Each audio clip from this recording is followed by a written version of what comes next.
Hello, this is Mr. Jung. I hope to share knowledge about information and communication with you, and that you will have a happy and beneficial time. In this session, we will learn about the Integrated Services Digital Network, or ISDN. What is ISDN? It stands for Integrated Service Digital Network. The Integrated Services Digital Network is a communication protocol designed for high-speed digital communication over the existing public telephone network infrastructure. One of the features of ISDN is that it can provide communication speeds of up to 128 kbps using the existing copper wire-based telephone infrastructure, which consists of two copper wires, replacing modems that typically only achieve a maximum of 56 kbps. ISDN has two types, BRI and PRI. In the case of BRI, it uses two B channels and one D channel. The B channel is responsible for data transmission, while the D channel is used for control information and signal transmission. Channel B has a bandwidth of 64 kbps per line, so with BRI having two lines of 64 kbps, the speed reaches 120 cops, and the total bandwidth can go up to 144 kbps. Next, we will look into the history of ISDN.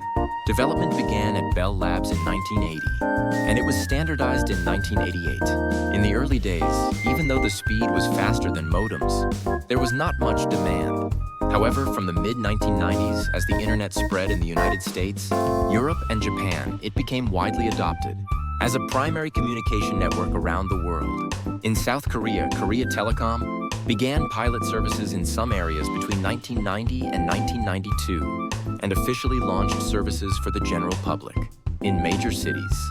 At the end of 1993, at that time, even though the PC communication speed was considered high, it was only up to 14.4 kbps or 28.8 kbps, and due to a lack of servers and unstable phone lines, the actual speed fell short of this.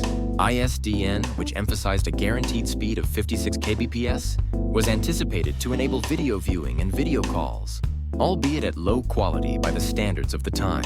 Although ISDN was introduced as a way to use both telephone and PC communication simultaneously, Korea Telecom's ISDN service faced complaints from users due to high subscription fees, equipment costs, and unstable service from the pilot service stage.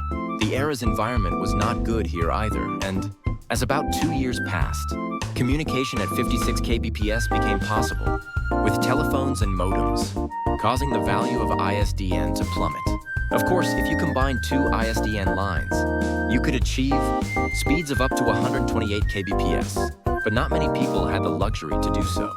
They also did not actively advertise, so it did not become widely known. The pricing policy also had many issues.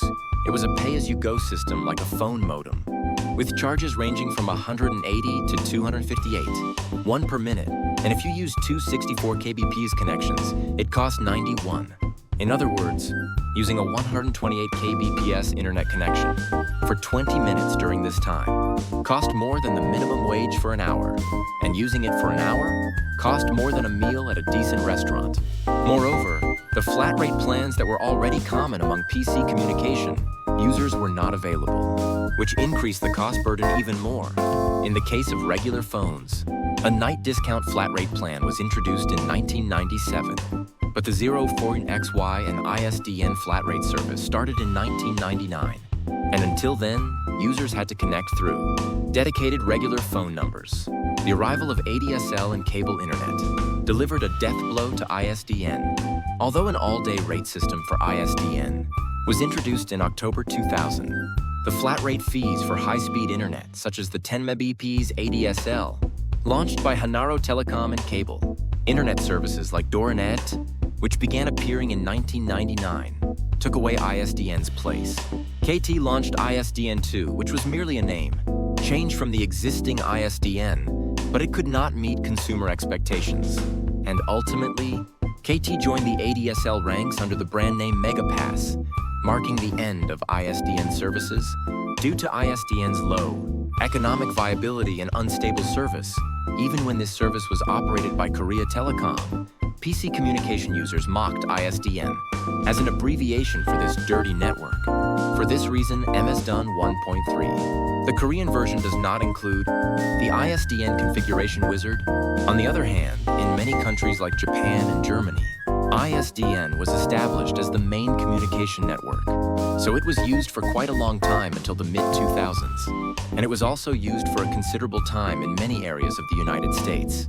Of course, the situation is similar in many developing countries, with infrastructure like China and India, but it was fortunate if ISDN was available. And in areas where internet infrastructure was not established, satellite internet had to be used, which was very costly for locals, becoming a barrier to the spread of the internet. As a result, until the spread of FTTH, these countries had significantly slower internet speeds than Korea. So when Koreans went abroad for work or travel in the 2000s, they were often disappointed to find that, even in developed countries, the internet speed was so poor that they couldn't even watch a single video properly. I will look into the utilization of ISDN in the corporate market, unlike the personal market, which lost its place due to the spread of high-speed internet. It is still actively used in the corporate market, with telephone exchange type lines as of 2021. PSTN requires that as many physical lines as the number of lines in the exchange must be opened, and it was known for its very inconvenient distinction between internal and external calls, where you had to press 9 to make an external call.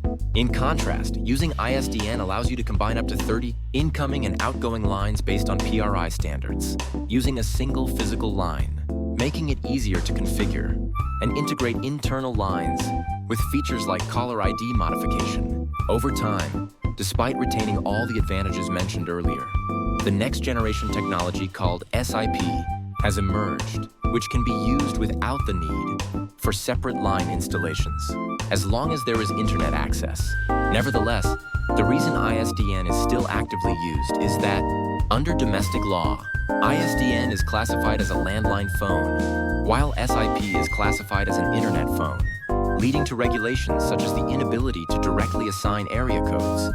Considering the reality of internet telephony, which has virtually declined in the personal market, it can be said that unreasonable situations are continuing due to regulation. The materials provided so far have been referenced from NamuWiki. I would like to thank the staff of NamuWiki. In this session, we learned about the Integrated Services Digital Network, or ISDN. I hope it was a beneficial time for you. Thank you.